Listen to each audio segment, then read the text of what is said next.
Now, in the previous video of this networking video series, we spoke about conversation starters, how to start conversation. We actually covered 5 areas of how you can start a conversation at your next networking event. Now this one, now that we started the conversation, the biggest thing about networking, we've already talked about, starting conversations, we talked about the handshake, we talked about your name tag. The biggest thing about any networking event is effective listening skills. There are some techniques. I'm going to share with you 4 techniques where it will help you with your effective listening skills. So here's item number 1. Item number 1 is confirm and clarify. So when you're speaking with someone at a networking event, you want to confirm and clarify what you just heard them say. And it's very simple. Here's my technique in terms of confirm and clarify. You're speaking with someone and you're listening, you're effectively listening. Wait for that pause from that individual. And what I always say is, if I heard you correctly, this is what I heard. And what I'm saying indirectly to that individual is, individual, I was actually effectively listening to you. The other one is be open-minded, right? And I call them the 2 J's. You want to avoid the 2 J's. One is judging.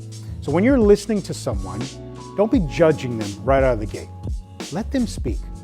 Maybe it's something that, from a philosophical standpoint, you're not necessarily in tune with, but that's okay.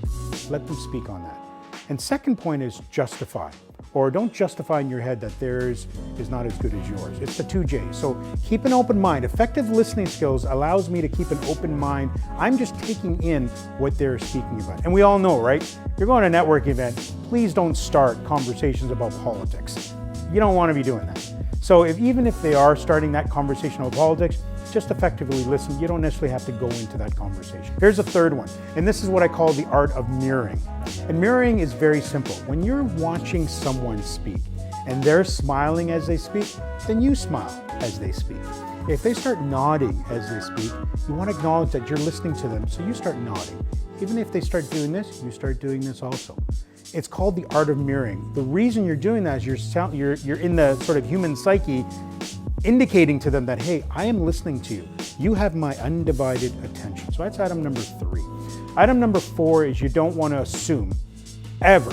You don't ever want to assume that they are looking for something from you, meaning that you have an agenda, right? So you don't want to assume that when you're speaking with someone or someone's speaking to you, the first thing that they're going to be asking you is, hey, I want to do some business with you. Don't assume that. Don't go in and get into a conversation with an agenda of, okay, once they're done, I'm going to now tell them everything I do and the services I provide and the business I can provide them with. That's not effective listening skills. Remember, it's not about you, it's about them. In the next video of this networking video series, we're going to speak about how to survive a networking event. CMA Next. Find your path, find what's next.